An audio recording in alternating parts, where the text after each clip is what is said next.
I think that when Bob Iger talks about what a shame it is, he needs to remember that in 1980, CEOs like him made 30 times. Up to me, and I got a sense that the board was making a decision to make a change at the CEO level at Disney, and that they might ask me to.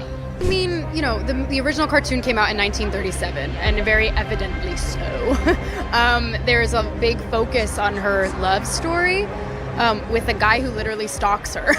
Disney CEO Bob Iger is grappling with backlash over the upcoming live-action Snow White remake, which critics claim has been overly influenced by progressive ideologies. The film, set to release in 2025, faced controversy after early footage and comments from its star, Rachel Zegler, sparked online outrage. Many fans criticized deviations from the original story, including the removal of Prince Charming and themes reflecting modern feminist perspectives. This has fueled calls for boycotts, with some labeling the film as emblematic of Disney's alleged woke agenda. Iger, while defending the company's creative direction, expressed concern over the intense polarization surrounding the brand. Didn't make the same mistake with Snow White. When it was a huge hit, the shout went up for more dwarfs. Top dwarf was dwarfs. Why try?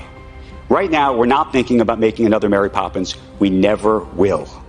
Perhaps there'll be other ventures with equal critical and financial success, but we know we cannot hit a home run with the bases loaded every time we go to the plate. We also know the only way we can even get to first base is by constantly going to bat and continuing to swing. What would Walt think now? I'm going to talk to him later. Maybe I'll let you know. I actually think about that a lot. We about 5 years ago, we put Walt's office back together again as it existed the day he passed. We had saved everything that was in it, and there had been photographs taken of everything, including the order of the books on the shelves. And we decided, kind of out of respect for him, we would just return it to what it looked like then. Interesting, you mentioned he was a smoker. It's filled with ashtrays. Wherever you go, there's an ashtray. And every once in a while, I go in, not to smoke, by the way, I don't smoke, but I go into his office just to Bob Iger is under fire not only for creative choices in upcoming projects like Snow White, but also for his broader leadership decisions. Actor Sean Gunn sharply criticized Iger during the recent SAG-AFTRA strike, questioning whether it is ethically and morally acceptable for Iger to earn hundreds of times more than Disney's lowest paid workers. Gunn urged Iger to reflect on the disparity and called his comments dismissive of workers' demands out of touch. Additionally, Iger's leadership is being scrutinized over Disney's response to the controversy surrounding modernized storytelling in its films. These tensions underscore a broader reckoning within the entertainment industry regarding equitable pay and creative integrity. I think that when Bob Iger talks about what a shame it is, he needs to remember that in 1980, CEOs like him made 30 times what their lowest worker was making. Now Bob Iger makes 400 times what his lowest worker is. And I think that's a shame, Bob. And maybe you should take a look in the mirror and ask yourself, why is that? And not only why is that, is it okay? Is it morally okay? Is it ethically okay that you make that much more than your lowest worker? And if so, why? Why is that okay? If your response is that that's just the way business is done now, that's just the way corporations work now, well, that sucks, and that makes you a person if that's your answer. So you should come up with a better answer than that. Yeah. Rachel Zegler, the actress portraying Snow White in Disney's live-action remake, sparked both praise and criticism with her comments about the reimagined story. Speaking about the movie's updated narrative, she said it's no longer 1937. Zegler emphasized that this Snow White is not going to be saved by the prince, and added, she's not going to be dreaming about true love. She's dreaming about becoming the leader she knows she can be, and the leader that her late father told her that she could be if she was fearless, fair, brave, and true. The changes reflect a modernized approach, aiming to empower Snow White as a character focused on leadership and self-reliance rather than romance. While some people applauded the new direction as a step forward for female representation in media, others criticized it for straying too far from the classic fairy tales themes. Detractors argued that it undermines the original story's charm and legacy, leading to polarized reactions online. This clash of opinions highlights a broader debate over reinterpreting beloved classics for contemporary audiences. You said you were bringing a modern edge to it on stage. What do you mean by that? I just mean that it's no longer 1937, and we absolutely wrote a Snow White that is not going to be saved by the prince. She's not going to be saved by the prince, and she's not going to be dreaming about true love. She's dreaming about becoming the leader she knows she can be, and the leader that her late father told her that she could be if she was fearless, fair, brave, and true. And so it's just a really incredible story for, I think, young people everywhere to see themselves in. Rachel Zegler, the lead actress in Disney's upcoming Snow White remake, has drawn attention for her critiques of the original 1937 animated film. In interviews, Zegler described the prince in the original story as literally stalking Snow White, calling that dynamic weird. She emphasized that the remake modernizes the narrative, moving away from a traditional love story to focus on Snow White's personal growth and ambition to become a strong leader, as inspired by her late father. This new direction, Zegler explained, reflects contemporary storytelling sensibilities more in line with 2022 values. These comments, however, sparked significant backlash online, with critics accusing Disney of straying too far from the classic tale. I know that you've told me before that your version of Snow White is different, and it's more of a 2022 version of Snow White.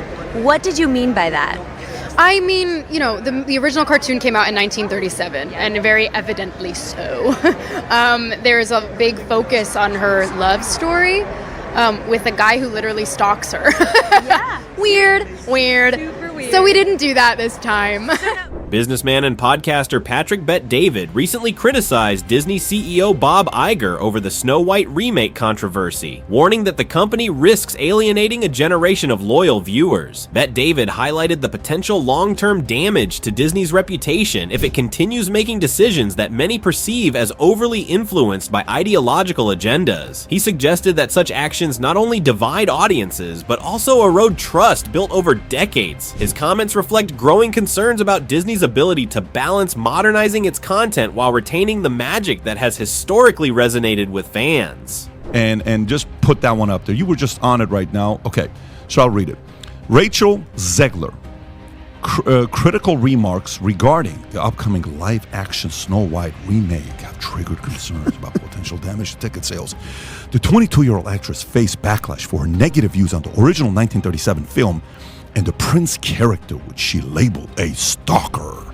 Branding expert warns that Zegler comments could impact the film's reception. She has been accused of gaslighting and dubbed a fake feminist. Disney faces challenges of managing Snow White's portrayal and controlling actors' statements to prevent negative effects on ticket sales. Despite Rachel Zegler's playing the lead role, experts suggest that Disney executive might need to reconsider her suitability for promoting the film. So play this clip, if you may. Just listen to what she says. She just sounds bitter and angry. Go for it. Guess until 2024. All of Andrew's scenes could get cut. Who knows? It's Hollywood, baby. Well, who the hell are you to say all of Andrew's scenes could get cut? Like, who are you? Oh my God. Are you Disney? Are you running? Can you go back to the tweet on what I told Bob Iger? Can you go back to that? Here's what I told Bob. I said, I'm curious, Bob, don't you think messages like this is why Disney keeps having box office flops?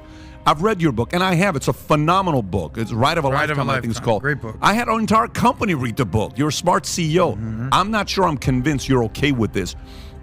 You're losing generation of loyal viewers. When you think about Snow White, honestly, what is the premise? What is the story? It's a love story. It's a love story. It's a dream for a girl to grow up and a man falls in love. I mean, the plot is about will Prince Charming show up. The movie has sparked an intense backlash over its significant departures from the 1937 animated classic. The film removes the iconic 7 dwarves, replacing them with magical creatures, a move Disney claims avoids reinforcing stereotypes but has been criticized for sidelining opportunities for actors with dwarfism. Fans also object to the elimination of beloved characters, such as the prince, and the reimagining of the story as a feminist narrative focused on Snow White's leadership aspirations. Critics argue these changes stray too far from the original tale, creating an offensive and divisive adaptation. They're remaking the movie, they just got rid of the dwarfs. Okay, but what do they call them? Why would they get rid of the dwarves, though? Magical creatures. But they have one token dwarf amongst these magical creatures. You actually just went backwards. You actually just erased the dwarfism side of it, the disability, like we're a disability group, you just erase that whole image. The argument should have been from Peter Dinklage, there's power of being on TV, there's power of television, and to put 7 people with dwarfism on camera in a major Disney movie, there's still power there. If the story is offensive, change the story, don't change the characters. Disney's decision to replace the 7 dwarfs with 7 average height individuals in its Snow White remake has sparked debate. Critics, including Wee Man, argue it takes away roles traditionally filled by little people, reducing representation in Hollywood. While actor Peter Dinklage has criticized such portrayals for perpetuating stereotypes, Wee Man sees the change as a missed opportunity for inclusivity. He also questioned casting Hugh Grant as an Oompa Loompa in Wonka, highlighting ongoing issues with representation. The controversy reflects the challenge of modernizing classics while respecting their original intent and impacted communities. A White movie replaced the 7 dwarves with 7 average people instead. Do you think Disney made the right choice doing this? Oh wow, I didn't think this was gonna be the question today. It's funny you should ask this because a buddy of mine, were talking about this the other day, and it's perfect timing for this because of all the AI and all that like SAG and the Writers Guild are going through. It's a bad thing. I'm not agreeing with it. One, because what they're doing is pretty much you're replacing jobs that people could have as little people. Okay. Snow White and the 7 dwarfs, it's for dwarfs, you know? And what we were discussing too the other day was the Wonka movie. And Hugh Grant is now playing an Oompa Loompa. As Hugh Grant, you're now identifying as a little person. Oh, okay. Interesting. I mean, wow. Right? Okay, well, I know Peter Dinklage, criticized the film for having little people play dwarves because he said it typecast them. It totally does.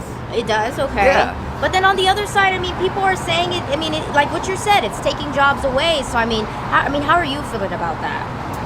I personally, it's not affecting me personally. That's why I didn't speak out about it. I'm surprised TMZ's coming to me with this. It's awesome, though. I love TMZ. But I do think that this is Snow White and the 7 dwarfs. Why are you hiring Snow White and the 7 average people? So if that's what they want to do, then I guess they're going to have a lot of people angry at them. Okay, yeah, I get you. Do you think there's anything Disney can do to make this right? Like, what do they have to do, Well, if they want to make it right, they redo the movie and they recast. Okay. And they get Snow White and the 7 dwarfs. What do you think about Disney's live-action Snow White remake? Do these changes enhance or harm the classic story? Let us know your thoughts, and don't forget to like, share, and subscribe for more.